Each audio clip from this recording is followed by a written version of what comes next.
I'd like to explain my view of heritage is one, heritage should be a verb. It's hard to find to heritage, but it means that it's an action. It's a call to action. It's a call to action amongst cultures, amongst religions, amongst generations. It spans more than history, it spans more than art or architecture or literature or even political events. And in a sense, heritage encompasses who we are as a people, what we want to communicate, what values we want to communicate, how we communicate, how do we make it accessible so there's intra-communication between those who share one value and those who share another, and how do we understand through both material and immaterial heritage who we are, what our responsibilities are, our citizens, in this case of Poland, but of the world. So first, one, heritage is a verb. Two, it's a transitive verb, meaning it's the space between what I or what we inherit from others or are given, what we do with this image or space or sight or knowledge, and how we prepare it and others to receive it.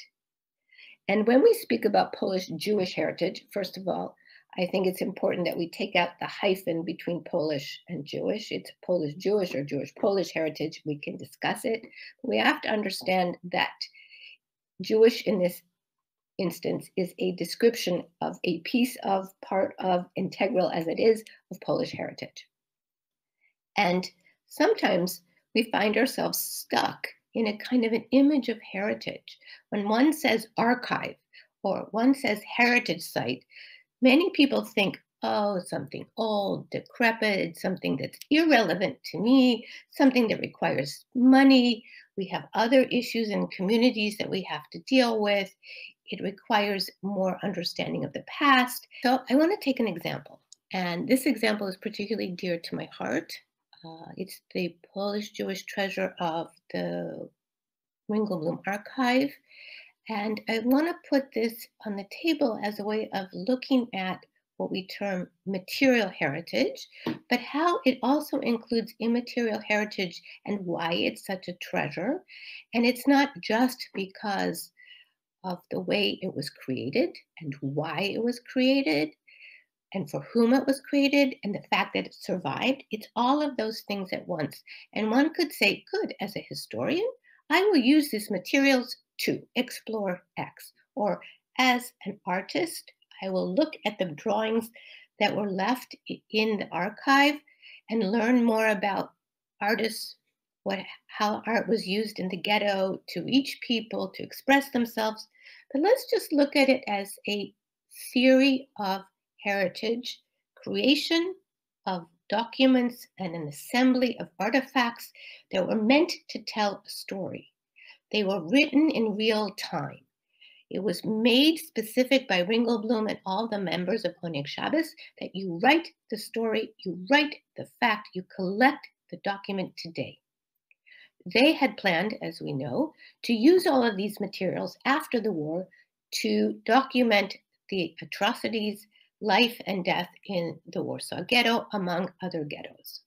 We know, unfortunately, that that was not meant to be, and yet the determination to create a living heritage, a story, was maintained to the very end. We have this set of conceived, thought through papers, as I said, artifacts, Judaica, diaries and testimonies, photos, artwork, even an invitation to the symphony that was within the ghetto walls. And now, having had the gift of 3 people from Oneg Shabbat survive, one of whom who knew where these documents had been buried, and they were found to caches in the rubble of Warsaw, the city which had been 85% destroyed. And here we have yet another understanding of heritage, that it's a palimpsest. It's a level of digging what's on the surface and what's deep below, and whether or not we can find it. Should it remain covered or should we open it? In the case of the archives, of course, we should open it. And they're opened and it reveals the truth. It reveals day-to-day life. It reveals actions and thoughts, memories and wishes. It reveals research. And why I choose this is because one cannot view these documents, which are on exhibit, of course, in the archives home at the Jewish Historical Institute in Warsaw, without being drawn into the handwriting, the sketches, and the stories.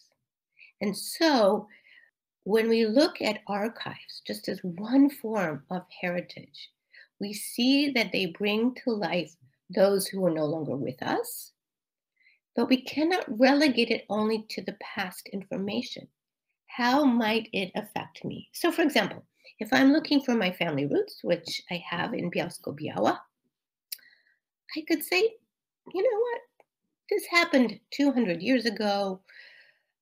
Who they were, but I have very little knowledge of who they were and what they did, and even some of their names. So, on a personal level, material heritage will play a big part in knowing who I am.